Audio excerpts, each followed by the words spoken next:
Middle east में Syria रूस के लिए बेहद ही अहम है, क्योंकि भूमध्य सागर और अफ्रीकी देशों में रूस के प्रभाव और उसके सहयोगियों को हथियारों की सप्लाई के लिए सीरिया एक लॉन्चिंग पैड का काम करता है।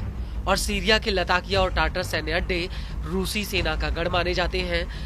लेकिन जिस असद सरकार ने पुतिन को सीरिया में अपना किला बनाने के लिए पनाह दी थी, अब वो असद सरकार जा चुकी है और असद को सीरिया से खदेड़ने वाले अबू मोहम्मद अल जुलानी सीरिया के नए अंतरिम राष्ट्रपति बन चुके हैं। हालांकि सीरिया की सत्ता पर काबिज होने से पहले ऐसे कयास लगाए जा रहे थे कि जुलानी रूसी सेना को सीरिया से बाहर का रास्ता दिखा सकते हैं, क्योंकि रूस के दम पर असद अभी तक सीरिया की सत्ता पर काबिज थे।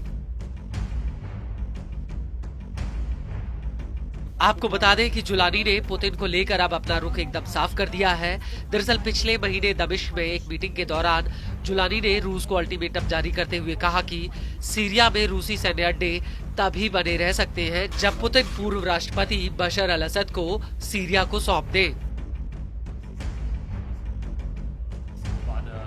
रॉयटर्स के मुताबिक जुलानी ने रूसी प्रतिनिधिमंडल से दो टूक कह दिया कि सीरिया बिना किसी ठोस उपाय जैसे मुआवजा, पुनः निर्माण और पुनः प्राप्ति के रूस के साथ सहयोग जारी रखने में इच्छुक नहीं है।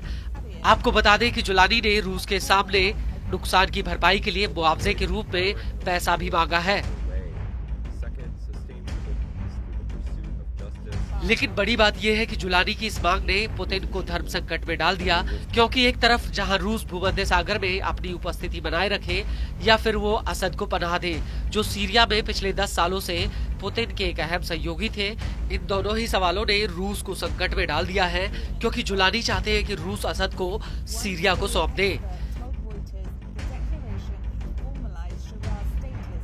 लेकिन बड़ी बात यह है कि जैसे ही असद सीरिया छोड़कर भागे थे, वैसे ही रूसी सेना ने भी लताकिया और टाटर सैन्य अड्डों को छोड़ना शुरू कर दिया था।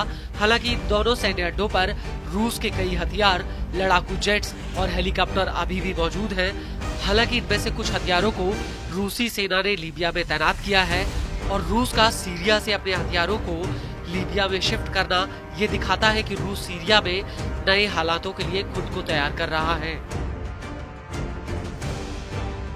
आपको बता दें कि सीरिया पर असद परिवार ने करीब 50 सालों तक राज किया है और असद परिवार पर सीरिया में मानवाधिकारों के उल्लंघन और अपने विरोधियों का कत्लेआम कराने का आरोप लगे हैं।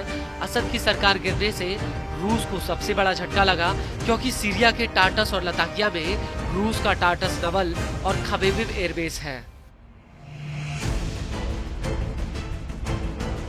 वहीं सीरिया की सना न्यूज एजेंसी का कहना है कि जुलानी ने रूसी अधिकारियों से कहा है कि वो फिर से विश्वास बनाने के लिए ठोस उपाय जैसे मुआवजा, पुनः निर्माण और क्षतिपूर्ति करे, तभी रूस और सीरिया के बीच में फिर से विश्वास बहाल होगा।